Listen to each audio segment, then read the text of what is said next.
নিজকৃত্য এক গীত গাইল, মহাপ্রভু স্বহস্তে তার মুখ আচ্ছা দিল। দেখেন কথাটা, এই কথাটা বলার পরে মহাপ্রভু নিজের লেখাখানা গান গেয়েছিলেন। সঙ্গে সঙ্গে মহাপ্রভু রামানন্দের মুখে হাত দিয়ে মুখটা ঢেকে ফেললেন যে আর বলো না। এই যে মুখে হাত দিয়ে বাধা দিলেন, আচ্ছাদন করলেন, এর ভিতরে বহু বহু ব্যাপার আছে বাবা, তাই না? কেন মুখে হাত দিয়ে আটকালেন যে আর বলতে হবে না? সেই গানটা কি মনে আছে আপনাদের? নিশ্চয় এর মধ্যে খুব কঠিন ব্যাপার আছে। বললেন পহিলহি রাগ। দেখেছেন কথাটা? কোথাকার কথা? সাধুগুরুর কথা। বলছে পহিলহি রাগ নয়ন ভঙ্গ ভেল, অনুদিন বাড়ল অবধি না গেল, সো নাহাম রমন নাহাম রমণী, দুহু জনে মনোভাবে পেশ হলো জানি। হে সখী, হে সখী তুই ধুতি ভেলি, হে সখী জানিস কানো ঠানে কহবি, বিচ্ছু রুহ না জানি। না খোঁজুলু দুতি না খোঁজুলু আন, দুহুকে মিলনেতে মধ্যেতে পাঁচ পান। বিরাগ সেই, বিরাগ সেই অবধূতি ভেলি দুতি, সুপুরুষ প্রেম কি এই সনরীতি? বলল সুপুরুষের প্রেমের কি এইটাই রীতি?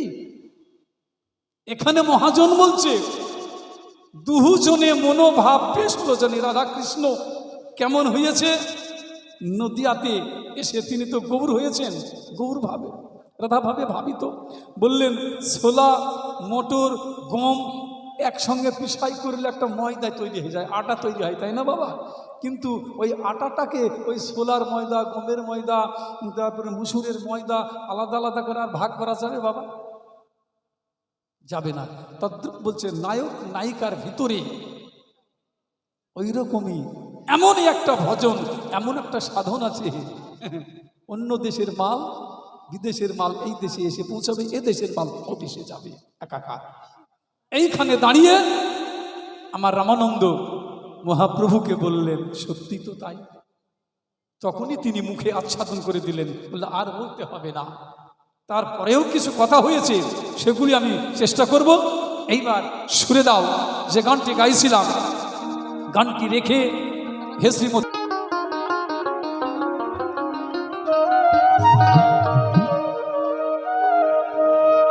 ওই আবার সুপুরুষ প্রেম যমুনা দোহেম, জ্যোতি বাড়ে তার দিনে দিনে। যদি প্রেমে করবি রায় সুপুরুষ জেনে, সুপুরুষ প্রেম যমুনা দোহেম,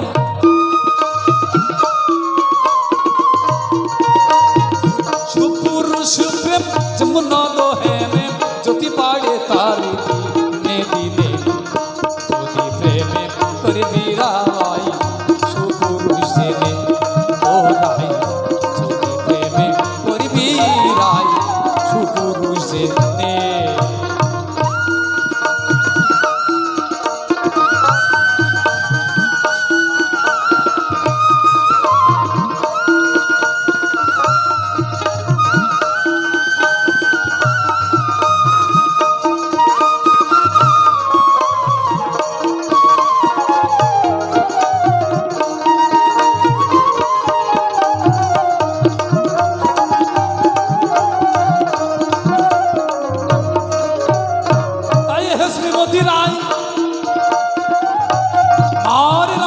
মহাপ্রভুর কাছে গিয়ে মধুর প্রেমে কান্ত প্রেমে পর্যন্ত কথা বলে, তারপরেও প্রভু বলেছিল এরপরেও যদি কিছু থাকে আমারে জানাও। তখনই প্রভু আমার রামানন্দের কাছে শুনতে চাইলে, রামানন্দ তাই নিজের লেখা একখানি পদে গিয়ে শোনালেন।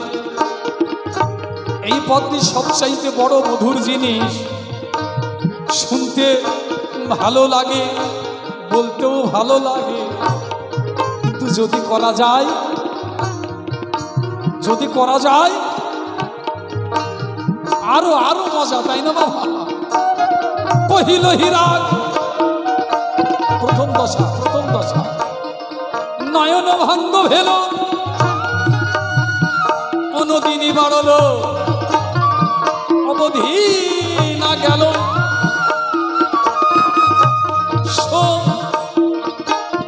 নাম রমন নাম রমন হচ্ছে নারীও না পুরুষ না দুজনে মনোভাব বেশ হলো জানি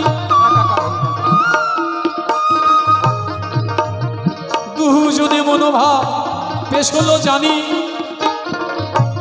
শেষ হব প্রেম কাহিনী কানু ঠানে কহবি বিচ্ছুর না জানি। রাধারানী বলছে দারুণ জায়গাকার কথা, বলছে সখী আমার যে দশা তুই কৃষ্ণের কাছে গিয়ে কানুর ঠায়ে একবার বল, কিন্তু বলতে গিয়ে তুই যেন ওর মধ্যে হারিয়ে না যাস, আমার প্রাণধন যেন কেড়ে না নিস। তাও বিশ্বাস হচ্ছে না চোখের কাছে বলছে, এত ভয়। সেই জন্য বলছে শেষ হব প্রেম কাহিনী কানু ঠানে কহবি বিচ্ছুরু না জানি। না খোঁজল দুতি না খোঁজল আন দুহক মিলনেতে মধ্যেতে পাঁচ বান।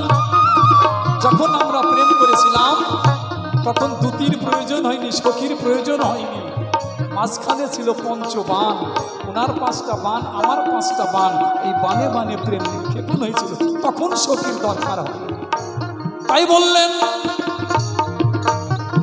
অব সেই বিরাগ তুই ভেলি দুতি সুপুরুষ প্রেমিকী এই জন্য রীতি। ঠিক আছে অমনি মুখে বাধা দিলেন। বাধাটা কেন দিলেন এই ব্যাখ্যাটা আমি করব না, আপনারা অনেকে জানেন, আর শুনতে চাইল না মহাপ্রভু। এইবার পরের ধাপে কি আলোচনা হয়েছে এইবার একটু উঠে আমি সমাপ্ত করব এই বিষয়টা। তাই হে শ্রীমতী রায় মনামার কৃষ্ণ প্রেমটা কেমন বস্তু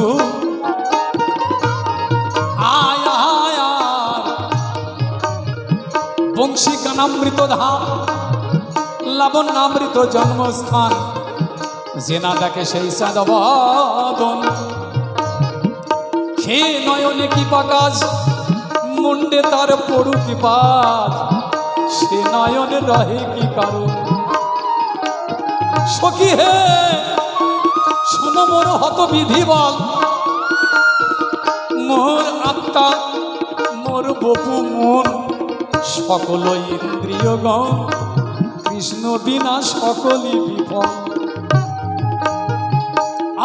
আয়ার কৃষ্ণের মধুর বাণী অমৃতের তরঙ্গিনী, তার প্রবেশ নাহি যে শ্রবণে, কানা করি ছিদ্র সম জানিও সেই শ্রবণ, সেই শ্রবণ রহে কি কারণে। কৃষ্ণের অধরামৃত কৃষ্ণের গুণ চরিত সুধাসার স্বাদে বিনিন্দন, সেই স্বাদে যে না জানে জন্মিয়ে সে মরল না কেন, সেই জিহ্বা ভেগি জিহ্বা সম। মৃগমদ উৎপল মিলনে যে পরিমল, যে হরে তার গর্বমান, হেন কৃষ্ণ অঙ্গ গন্ধ যারে নাই সেই সম্বন্ধ, সেই নাসা ভস্ত্রার সমান। কৃষ্ণ কর পদতল কোটি চন্দ্র সুশীতল, তাহার পরশে যেন পরশমণি, সেই পরশে নাহি যার যাউক সে সারে খার, সেই বপুল হাসম জানি। দেখেন কথাটা আমি বললাম খুব কষ্ট করে জোগাড় করি, একটু অল্প করে আমি অনুবাদে ব্যাখ্যা করব সামান্য। আমি যেগুলি বললাম, বলছে এই নয়নটা দিয়ে যদি কৃষ্ণ ভক্তকে দর্শন করা না যায়, কৃষ্ণকে দর্শন করা না যায়, বললো সে নয়ন থাকার থেকে না থাকা ভালো, তার মাথায় বাজ পড়ে সে মরে যাক। কবিরাজ গোস্বামী বললেন দরকার নেই সেই মানুষের, বাজ পড়ে মরে যাক। আবার বললেন এই কান দিয়ে যদি কৃষ্ণ কথা হরি কথা না শুনি এই কানে, বললেন এই কানটাকে কানা কড়ির সঙ্গে তুলনা করলেন। আগেকার দিনে ওই যে কড়ি নিয়ে বেচা কেনা হতো, তার মধ্যে যে কড়িগুলো ছিদ্র থাকতো, কানা থাকতো, সেইগুলিকে অচল কড়ির মধ্যে ফেলা হতো, তাই না? কানা কড়ির সঙ্গে এই কানের তুলনা কেন করলেন? বললো অচল, এ থাকার থেকে না থাকা ভালো। শুনছে না তো হরি কথা কৃষ্ণ কথা।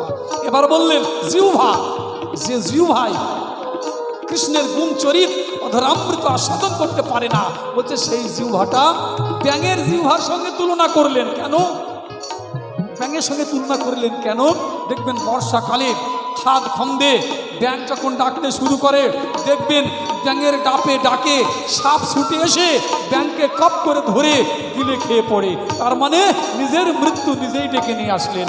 এ বললো, ওরে জীব, তোদের এত সুন্দর জিহ্বা পেয়ে যদি ব্যাঙের মতো হোস, তোদের বিপদ তোরাই ডেকে নিয়ে আসছিস, আমার কিছু যায় আসে। আর কি বললেন?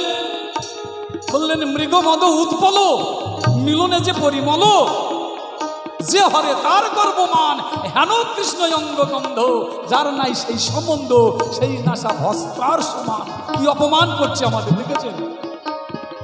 বললেন মৃগমদ উৎপল। মৃগমদ মানে মত্ত হরিণ। হরিণ যখন মেতে উঠে, হরিণের দেহ থেকে এক প্রকারের, হরিণের গর্ভে নাভিতে একটা কস্তুরী থাকে, তার একটা বিশাল বিশাল গন্ধ সেন্ট থাকে না বাবা? বললেন ওই হরিণের কস্তুরীর গন্ধ এখান থেকে বহু দূরে চলে যায়, এত তার গন্ধ সুগন্ধ। বলছে সেই গন্ধের সঙ্গে যদি পদ্মের গন্ধ একসঙ্গে যোগ করা হয় আরো বেড়ে যায়। বলছে সেই গন্ধকে কৃষ্ণের অঙ্গ গন্ধ হার মানিয়ে দেয়।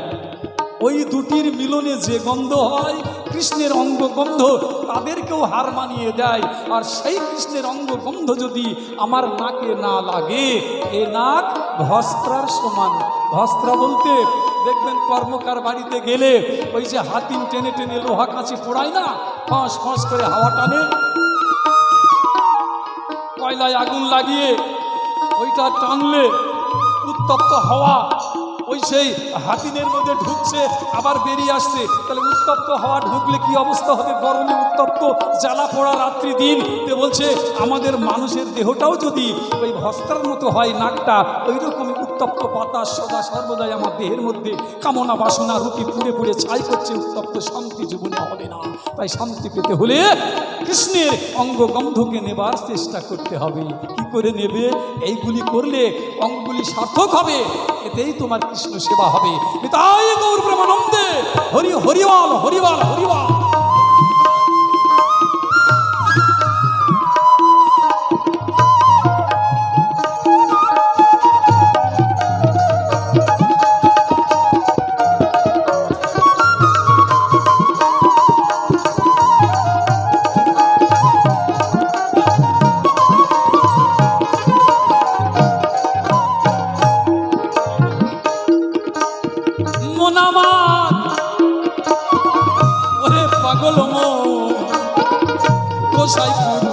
চাঁদের পানি সকল কর্ণেতে নাই মধুর ধ্বনি, উদাস রাধে শ্যাম প্রেম করবে শুনি, ঘর গারে সুপুষ্টি নেই যদি প্রেমে করবি রায়, সুপুষ্টি নেই রে মন যদি প্রেম